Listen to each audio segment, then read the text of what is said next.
Good morning, my fellow yogic travelers. I'm mighty glad to be alive today, and I hope that you are too, as we continue to live, laugh, love, learn, linger, live the life we love. From my awakening joy masters, they remind me that I have to open my heart to the universe if I want to experience love and peace. And if I want to allow joy to be a daily part of my life until it becomes a natural way that I live, then I have to build on small successes and feel good about what I've already done. I shift my mind away from thinking what's the worst thing that could happen to what's the best thing that could happen in every situation. I know that many people think they don't deserve happiness. They have their own kind of failure thoughts, sabotaging patterns. But when you see the contrast between where you are and where you think you'd like to be, although you may come up short, it's painfully obvious that you're not there, but it's a good thing because by becoming aware and understanding where your conditioning is and what you're dealing with,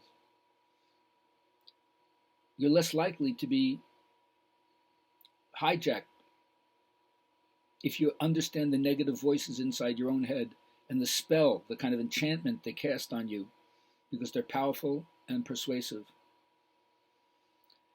Also, one of the worst things is most people get waylaid by the thinking that trying to awaken joy means you only have positive thoughts. That's being stuck in predictability. Neuroscience tells us that if we have an intention, it primes our nervous system to be on the lookout for whatever will support what we intend to create for ourselves.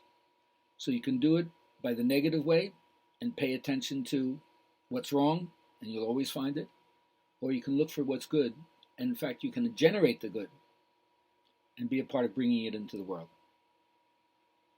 So since life is always presenting us with obstacles and unexpected circumstances, we have to turn them into opportunities. Let's start with that. All right, meditation on the way. Every system has some reminder about sitting still, being quiet, being silent. Like we're climbing a mountain, and there's so many different levels or stages. Somebody describes the path that's right in front of you. Somebody describes the path ascending the mountain. Somebody describes getting to the top of the mountain. Somebody describes what you do when you're at the top of the mountain. Somebody describes what you do when you're coming down from the top of the mountain. But in general, the Buddha said, cultivate the middle way. Don't overindulge yourself in sense pleasures like a hedonist, or be involved in any kind of torturous asceticism for a self that actually doesn't exist. There's the old phrase that says, as long as there's someone to suffer, they will. So how do you eliminate this person who's suffering?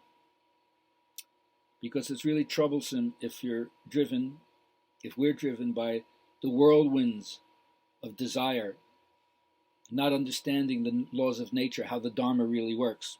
So then we carry a burden around with us that most of us don't want to look at. But of course, in the sleepy state, we're subject to more suffering. And plastic diversions that distract you and prevent you from seeing it. We just don't like to look at the facts of existence, as if somehow covering up, making believe it's not there, will benefit us. But it's like putting down the burden. Like if you've been carrying a heavy load and all of a sudden you can put it down, you drop it. Ah, what a feeling of relief, isn't it? And if you meditate on world suffering, the amount of people have no water, no food, no shelter, no hospitals, without facilities and oppressive conditions, circumstances we don't like, we wouldn't want to be in, separated from their loved ones, separated from ideas they're attached to. Everybody burns with anger. And so to cool it out, to find a state of ease is what meditation is all about. And you have to realize that the idea of nirvana is a momentary release from the three unwholesome states of greed, hatred, and self-deception. So don't cling. All Buddhism is, it doesn't matter what you don't cling to, just don't cling. Don't cling to sense pleasure. Don't cling to your own beliefs and opinions. Don't cling to rites and rituals. Don't cling to the concept of self. Just be wakeful. Just sit still and observe. Don't do anything. Just observe with awareness. Be grounded in the present moment. And watch your intentions, which are the mental signals to do something or not to do something.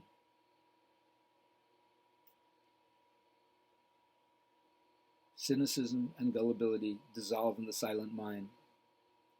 So just see what's happening. Be free from conceptualizing it.